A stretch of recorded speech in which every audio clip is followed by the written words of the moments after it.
Wishing Women's Day in the world of money seems irrelevant. The argument of women's empowerment goes silent when we talk about financial inclusion. When it comes to income, savings, investment markets, men are in the driver's seat.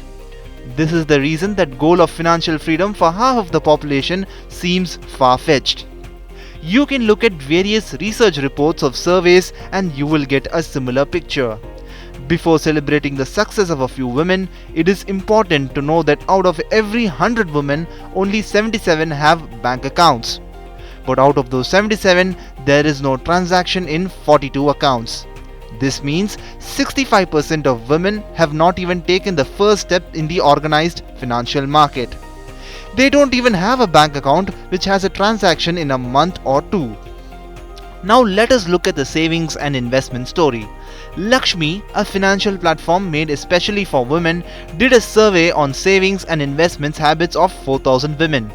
It said 60% of women keep their savings in a bank account, 12% give the savings to some person in the family, and 33% keep it in the emergency fund. Only 18% women actually invest. Most of the women invest 6 to 10% of their savings. The maximum amount of investment, 42%, goes in gold, while 35% goes in FD. Besides this, 23% in PPF, 17% in chit funds and 14% in mutual funds, 10% in share market and 3% in commodity market. Overall, only 13% of women invest in financial assets, whereas 35% of women invest in traditional instruments. Now let's move to the digital world, meaning credit card, debit card, Google Pay or Paytm or different wallets. Here, we can't even think about talking equality.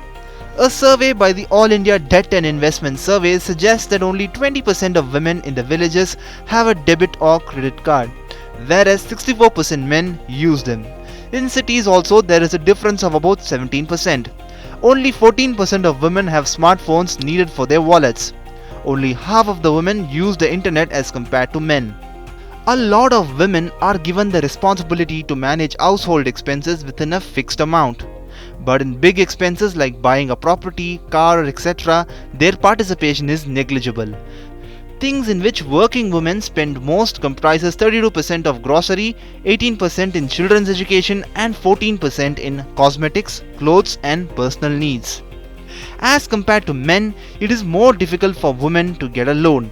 Survey figures suggest that the rate of loan rejection for women as compared to men is 2.5 times more. The reason is simple: lack of collateral, not getting a guarantor or weak claim on property.